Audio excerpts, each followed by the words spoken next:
Hey, welcome to Mooney Reads. My name is Beck, and today I'm going to be talking about graphic or comic style nonfiction. Now, when I say graphic nonfiction, I mean nonfiction books that are written like graphic novels or in a comic format. I think that a lot of the time people see comics and they kind of assume that it's going to be for little kids, but the books that I'm going to be talking about today are not marketed for middle grade. In fact, some of them I would not recommend for children. There are a couple that are, and actually think that the ones that I'd talk about first would be a lot more appropriate. Obviously using like parental discretion, just because, I'm not your kid's parent. I don't know what you want them to see and what you don't. But I am making this video to talk about this medium because I think that it's not really talked about or appreciated enough.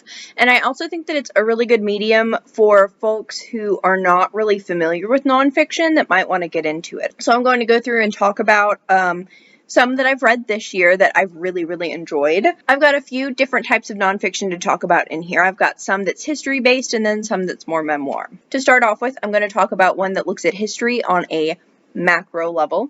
Specifically, this looks at women's history, and that is Amazon's Abolitionists and Activists by Mickey Kendall and A. D'Amico. This is a really great history. I was actually really surprised with how comprehensive it was. Obviously, it doesn't have all of the details on every single thing, but that is not the purpose of this book.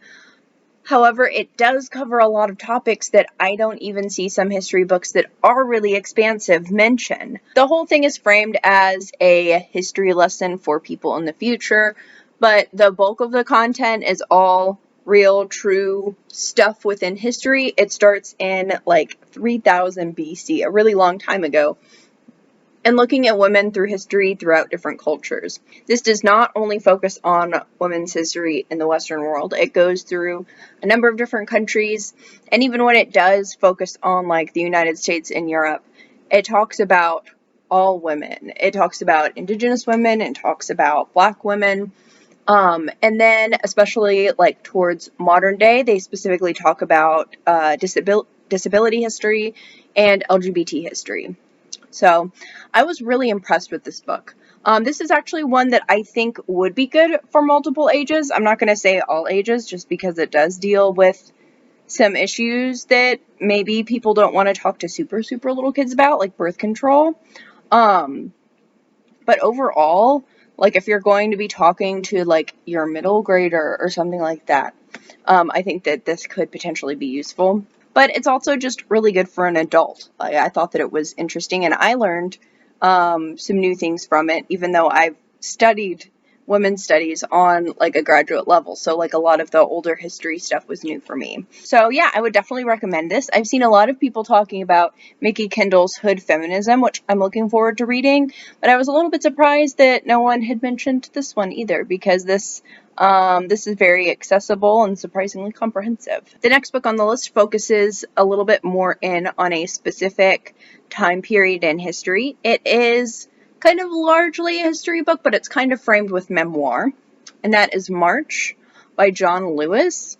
And I have only read the first one so far. I'm looking forward to reading March Book 2 for the History Challenge later in the month. The March series looks at the civil rights movement, and specifically what a lot of people who are part of the nonviolent movement within this worked on. So throughout this book, you get to hear about nonviolence training, you get to hear about the sit-ins and different things like that. And with all of this, you also get to hear about where John Lewis came from and what life was like kind of before the civil rights movement and the different things that he had to deal with. So this was a really wonderful book and definitely hits on a lot of details that I think not a lot of people are very well aware of. So I'm looking forward to reading the other two parts of this. Next, we're going to be diving more into the memoir territory, and I have The Complete Persepolis. This is actually a bind-up of 4 different comics. Those 4 comics were then put into bind-ups that were 2 different books, and then they decided to bind up those 2 different books into this. So basically this is the equivalent of 4 comics or 2 books, which is probably only useful if you're interested in like book count. Really, it's all one cohesive thing. And this talks about the story of the author, Marjane Satrapi, and it is her growing up in Iran while they're in the middle of regime changes and war. The second part goes into when she has to move away from Iran and moves to Europe, and then later kind of has to come back. So this looks a whole lot at, first of all, the actual history. It is mostly focused on her life, but I learned a whole lot about Iranian history, which is something that I'd known almost nothing about previously. But it also looks into not only, the events that happened, but how that impacted people on the ground. Often you'll hear about war or all of these bad things happening to people, but you don't really get to see the impact. And I think being able to see her as a child dealing with all of this and seeing what was normalized for her, it was very interesting and very, very impactful.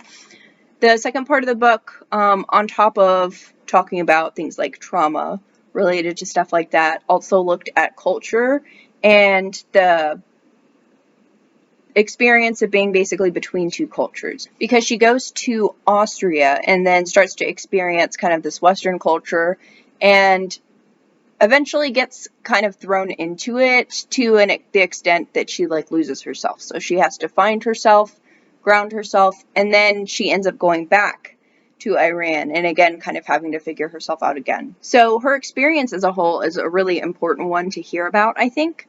But also, so far as the actual writing of it, I think that she does a really good job of really giving a clear picture of the other people in her life as well, which is not something that I really expected from a memoir. This was also made into a film, which I have yet to see, but I'm excited about. Moving on through to the next memoir, I have Fun Home by Alison Bechdel, which I've talked about before. But this, again, is kind of a unique memoir because it doesn't just focus on the author, but it also focuses on her father. She doesn't learn until after her father dies that her father had been attracted to and had relationships with men. So this explores kind of their relationship when they were alive, and also her speculating on what ended up happening with him throughout his life, and also talking about whether or not his death was a suicide. So there's a whole lot with this, and I think that reading this in the context of LGBT history is also very important. While obviously no one person's experience embodies all LGBT people, it is interesting to see the difference between her father, who would have grown up in an earlier era that was a lot more homophobic, and kind of his outcome compared to hers. And I would say in general, this is probably one of my favorite graphic novels, regardless of genre, that I've read. And part of that has to do with the style. The art style is nice, but the actual writing style includes a lot more narrative than a lot of other graphic novels do. Not paragraphs or anything like that, but but there are sections that do have kind of a decent amount of background and so forth. Continuing on with lesbian memoirs, we also have My Lesbian Experience with Loneliness. This was a really wonderful book. I was surprised at how much I connected with this. I picked it up because it was one that had been recommended a whole lot. I originally borrowed it from the library and then later went and bought my own copy because I liked it so much. But this kind of talks about the author's experience not only navigating sexuality, but really navigating mental health. She talks a lot about dealing with the standards that her parents have put on her and the pressure to conform, and how that impacts her mental health. I thought that there was a lot in here that also kind of described depersonalization in a lot of different ways that really resonated with me. So I really enjoyed this memoir, and I thought that it talked about certain things relating to sexuality and mental health in a kind of complex way. This has a couple of follow-ups, My Solo Exchange Diaries, Volumes 1 and 2. I've read Volume 1, and I liked it, but not nearly as much as I liked this one, and I still have yet to read the second one. And the final graphic nonfiction that I'm going to be talking about is Gender Queer by Maya Kobabe. This basically goes through Maya's life as he is figuring out her gender, as well as sexuality.